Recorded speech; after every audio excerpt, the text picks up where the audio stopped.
Hi, I'm Dr. Catherine Packer Williams. If you're wondering about my mask today, it is because many folks in my family are sick this week with the flu and ear infections and stomach viruses.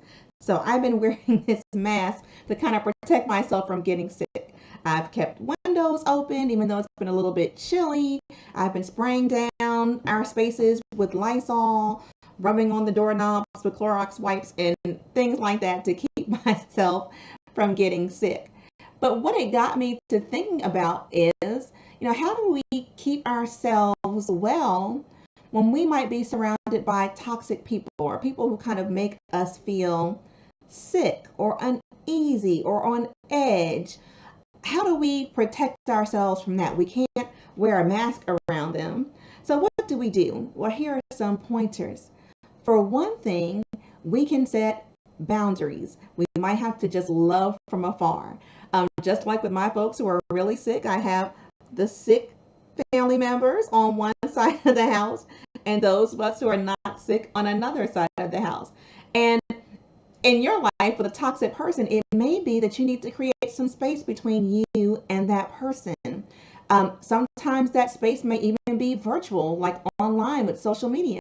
You may need to unfollow somebody. You may need to, monitor everything that you respond to. On Facebook, you can hide some people from your page so they don't show up in your timeline so you don't have to see some of that toxic behavior or speech.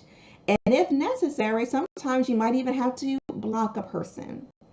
Another way to kind of protect yourself from toxic people is to be aware of your own thoughts, feelings, and emotions, your own sense of emotional intelligence, and so that you can make wise choices. So, for one, as they say, misery loves company, and people who are toxic often like to talk about miserable topics, often like to talk about things that are provoking negative feelings within yourself or amongst others. So I would suggest that you practice an attitude of gratitude. No one's life is perfect. No one's work life is perfect. No one's family is perfect. Children, spouses, partners. No one has a perfect life, but we can all find things on a daily basis to be grateful for.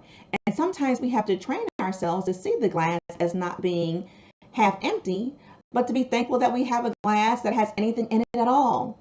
And so once you train yourself to kind of look at the world through a different lens of gratitude, you'll be able to not buy into all the things that toxic people have to say as well.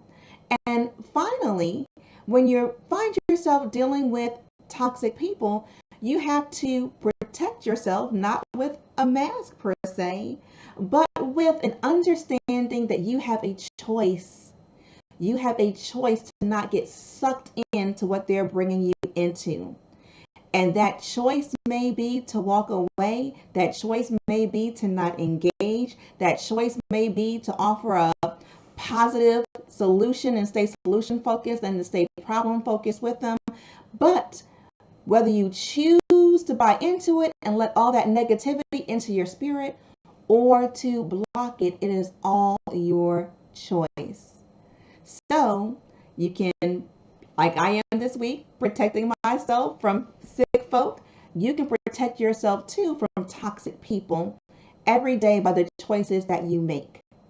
I hope that you found this helpful. If this is your first time joining me, I'm Dr. Catherine Packer Williams. I'm a former elementary school teacher and school counselor. I'm a nationally certified counselor, and I'm a counseling psychologist. My work on this page is all about building strong children, families, and communities.